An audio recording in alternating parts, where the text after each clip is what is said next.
चलिए आज सुनते हैं दो सांपों की कहानी। बहुत समय पहले की बात है। एक देश का राजा जिसका नाम देवशक्ति था, वो बहुत ही परेशान था। उसकी परेशानी की वजह थी उसका बेचारा बीमार बेटा, क्योंकि राजकुमार के पेट में एक सांप ने घर कर रखा था। वो सांप की वजह से राजकुमार दिन प्रतिदिन कमजोर पड़ता जा रहा था। राजकुमार जो कुछ भी खाता उससे राजकुमार को उल्टी आ जाती। इस वजह से वो ढंग से कुछ खा पी भी नहीं पा रहा था। उस सांप को पेट से हटाने के लिए राजा ने भिन्न भिन्न देशों से प्रसिद्ध वैद्य को भी बुलाया, लेकिन वैद्य भी कुछ नहीं कर पाए। ऐसे में राजा की चिंता और ही बढ़ती जा रही थी। उन्हें लग रहा था कि वो अपने बेटे को खो देंगे। अपने पिता को इतना चिंतित होता देख वो राजकुमार परेशान सा हो गया था। उसने निर्णय लिया कि वो यहाँ से चला जाएगा ताकि उसके पिता को ज्यादा तकलीफ ना हो।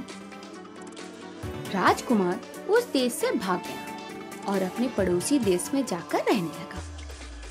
वो पड़ोसी देश के एक मंदिर में भिखारी की तरह रहने लगा। जिस देश में वो राजकुमार गया था, उस देश के राजा का नाम बलि था। राजा की दो बेटियां भी थी जो अपने पिता से प्यार किया करती थी। एक दिन जब राजा बलि बगीचे में टहल रहे थे, तब उसकी पहली बेटी ने आकर उन्हें कहा, मेरे पिताजी इस देश के राजा सबसे महान हैं। उनकी वजह से ही सब कुछ है।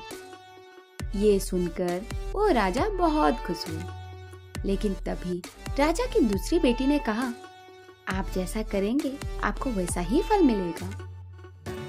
ये सुनकर राजा को क्रोध आ गया, क्योंकि राजा सच बोलने वाले और कटु वचन वालों को नफरत करते थे। इस वजह से उसने सजा के तौर पर अपनी दूसरी बेटी का विवाह एक भिखारी से करा दिया।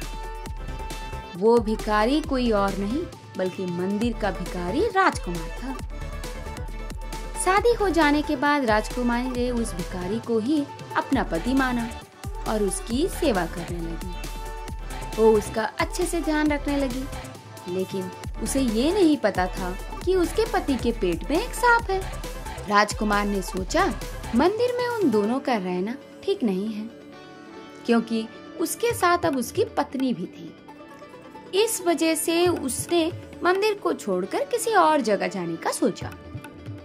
ऐसे में वो अपनी पत्नी के साथ दूसरी जगह की तलाश में निकल गया। चलते चलते राजकुमार को प्यास लगी और वो बहुत कमजोरी महसूस कर रहा था। कमजोरी की वजह से वो बेहोश सा हो गया।